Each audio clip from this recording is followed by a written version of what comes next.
Hi, I'm John Bradwell. I've had esophageal cancer some 11 years ago now, and latterly I've had prostate cancer. But I've been involved in esophageal cancer and the work that goes on behind the scenes for many people for the last, well, probably 5 or 6 years.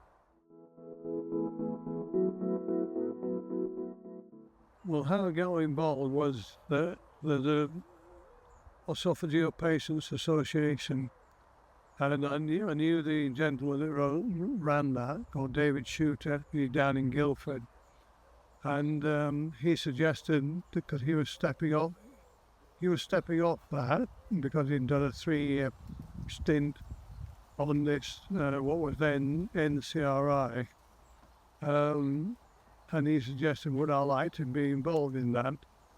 So I said yes to that. And that gave me lots of insight into that. So that's how I initially got involved in it. And it was through that support group, because there used to be a support group down in Boston, but regrettably after COVID, there's not been quite the same need for that support group. But there are many other support groups for cancer in Lincolnshire. Well, I've always had an inquiring mind, if you like, and I thought, well, from my perspective, I might have got esophageal cancer, and I've survived the operation, and I'd like to try and improve the events for people in the future.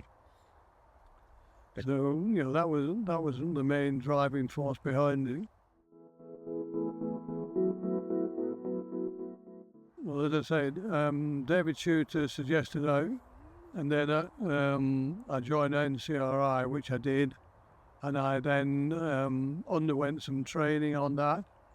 And having undergone the training and of course initially the interviews, there were 2 of those interviews, I was said yes, I can be a member of that, and I've been involved in that ever since.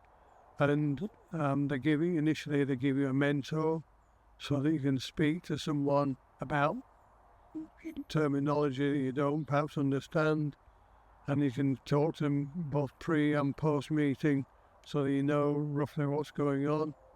Because some of the problems are that they're like any NHS all the time, talking the mechanisms, and when it comes to cancer, there's plenty of those, and that's how I started, and that group used to meet 4 times a year. But recently the NCRI folded, and we initiated a group called the UK and Ireland Oesophageal Research Group. I think that's right, you'll have to check that. And now, so for the UK and Ireland, that covers a lot of quite a number of people, and the universities tend to be the ones focused. So, Southampton, Dublin, they're on there, and quite a few in London in a row.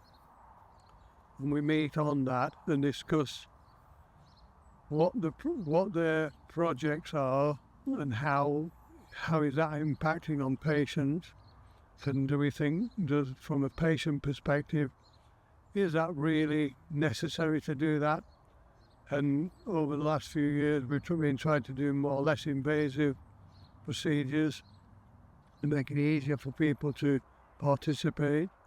And I can say, well, isn't there a better way to do that rather than doing it A? What about trying B or C? And so that influences people. And at various times when it was NCRI, we'd have what they then called a dragon's den, and we would sit probably 4 to 6 people and talk to people online, and they would make about 2 to 3 minute presentation about what their project was going to be, and then after that we would question them and give them plenty of thoughts of what's happening, so that they could go back, reflect and refine their research program. I get a real sense of satisfaction. I mean, yes, at times it is thinking, that's going way above my head. And you just have to accept that, and then when the meeting's finished, you go back and say, well, look, I didn't quite understand that part, but then they're very happy to question, to give you the answer so you can understand it properly. And I think that makes a big difference, because it also links into the co-production I'm involved with, because if you can't explain what the trials are to people in simple language, then they're never going to take it up. And I think that's one of the key factors that I think, I can give an input into that. And that seems to be working quite well at the moment.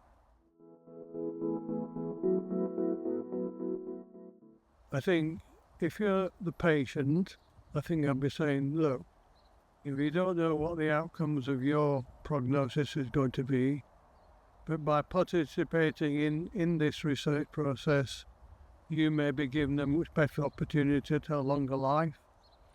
And if it doesn't work, you have to accept that, but they're still trying to do the best and continue to increase the improvements for other people, for their lives.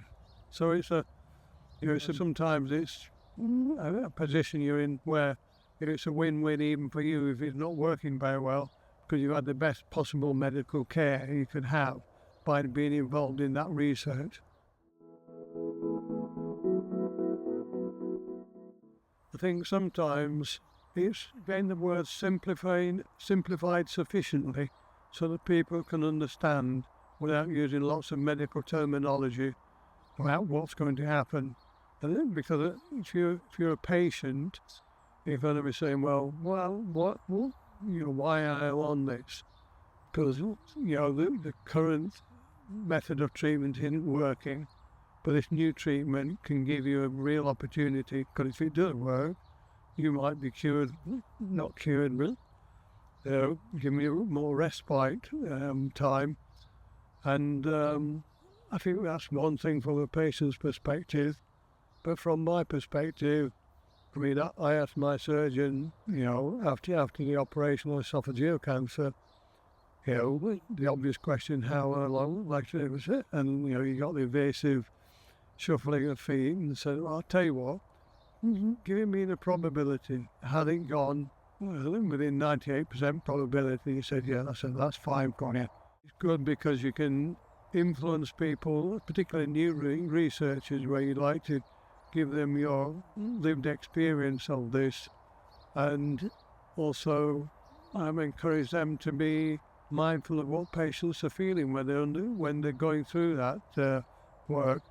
Because even now, in one way, 11 years is quite a long time, but some of the treatment now has changed quite a lot because I support other people online through Macmillan.